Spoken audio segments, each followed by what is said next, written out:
Buenos días, mi nombre es Alexa Velázquez y soy estudiante de la Universidad Alejandro de Humboldt, donde curso la carrera de Comercio Internacional. Para esta ocasión quiero hablar acerca de la planificación y selección de un proyecto y cómo estos pueden influir en aspectos como la sociedad, el medio ambiente y la economía de un país. Primero que nada, quiero empezar por definir a la selección de un proyecto como aquella elección de todos los recursos y elementos a utilizar en el proyecto, mientras la planificación hace referencia a cómo se organizan e identifican los mismos. Por otra parte, existen otros factores y estrategias a considerar para que la ejecución del proyecto se dé de manera exitosa. Por un lado tenemos la inversión, la cual es una estrategia muy importante o un aspecto importante a considerar en la planificación de un proyecto, ya que esta permite hacer un estudio de los riesgos y el retorno que va a tener la inversión y en cuanto a beneficios económicos no. Otra de las estrategias más importantes a considerar en la planificación del proyecto es un estudio de mercado, ya que mediante esta estrategia se proporciona información acerca de cómo factores como la ubicación y el mercado pueden influir en el proyecto y así poder determinar metas más realistas y que estén al alcance del. En cuanto a los proyectos y los productos, esto hace referencia a los tipos de proyectos que se basan en la mejora de los procesos de producción, la innovación en nuevos productos y el alargamiento del ciclo de vida de. En cuanto a la oferta y la demanda, son dos factores a considerar muy importantes para la ejecución de un proyecto, ya que estos permiten saber cómo está funcionando el mercado y cuáles son los comportamientos dentro de este mismo. A su vez, la ejecución de un proyecto exitoso puede aumentar la demanda en el mercado y generar economías de escala. En cuanto a los precios, existen muchas estrategias para que estos se alineen a los objetivos del proyecto.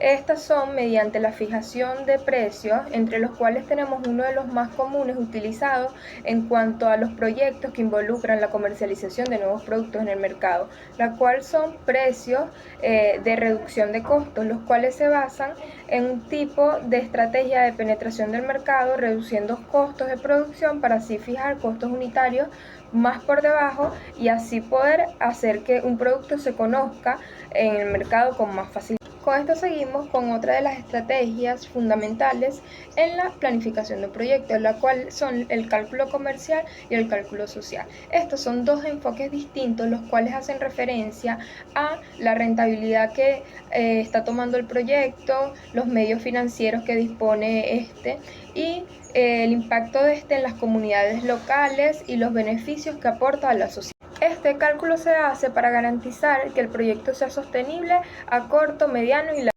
En cuanto a los parámetros nacionales, esto es un aspecto muy importante a considerar debido a que estos indican las políticas, normativas y regulaciones que establece cada país para proteger el consumo de sus ciudadanos, el medio ambiente y la sociedad.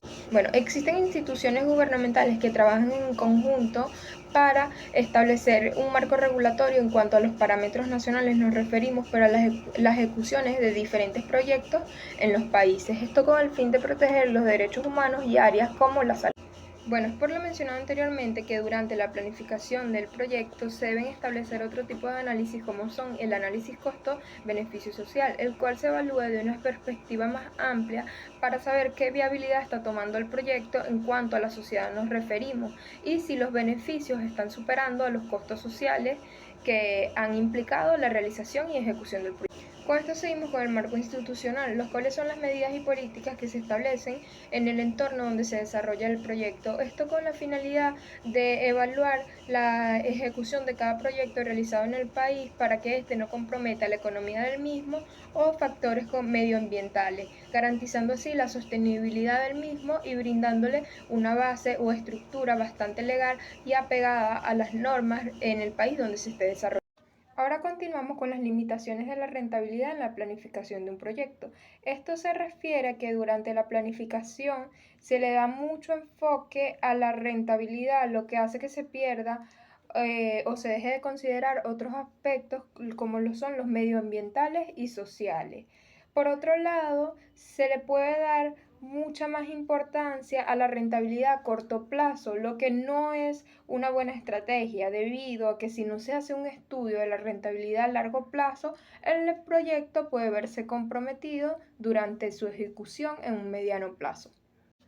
Ahora seguimos con el cálculo de la rentabilidad. Esto se realiza durante diferentes estrategias de estimación, los cuales logran arrojar resultados acerca de si los recursos utilizados para el proyecto son rentables y cómo se están manejando las finanzas en el mismo.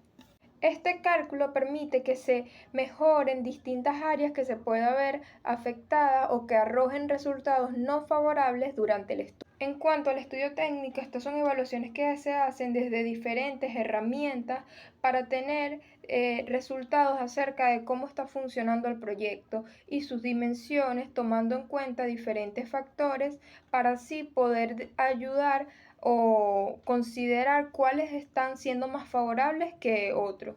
Por otra parte, tenemos la ubicación óptima, la cual es una estrategia que se ve señalada en este estudio, ya que mediante una ubicación óptima se puede reducir costos de producción y tener un proyecto con más viabilidad. Esto depende de factores como los medios de transporte que existan en la ubicación y los recursos disponibles de la misma. Por otra parte tenemos las áreas, las cuales son los diversos aspectos que se abordan en el proyecto, como los derechos humanos, el alcance social, la economía de un país, cómo influye el proyecto al generar empleos, cómo se ha visto el PIB relacionado a esto, entre otros factores. El último mencionado es un aspecto muy importante utilizado en el análisis costo-beneficio social para considerar cómo un proyecto puede ayudar a incentivar la economía de un país durante la creación de empleo, entre otros factores. Por otra parte, tenemos el organigrama de una empresa, el cual es una estructura de organización que permite a las empresas saber en qué orden y jerarquía se deben realizar las actividades del proyecto. Existen muchos métodos para la distribución de las actividades. Estos van desde el método PER, entre otros. En cuanto a la distribución, esta hace referencia a la forma en que se asignan los recursos durante la planificación del proyecto. Es importante que para este aspecto se utilicen diferentes técnicas y estrategias para garantizar un orden correcto en la organización. Referente al marco legal, estas son las normativas, políticas y regulaciones que se dan en el entorno y a nivel internacional. Estas se deben considerar durante la planificación del proyecto para darle legalidad al mismo. Para concluir, es importante que siempre en la realización de toda actividad se considere una planificación y selección de elementos adecuados. Esto es con el fin de garantizar el éxito de las mismas, pero también que se aborden diferentes aspectos como cómo va a influir mis actividades en otros factores como el medio ambiente, la sociedad y la economía de un país.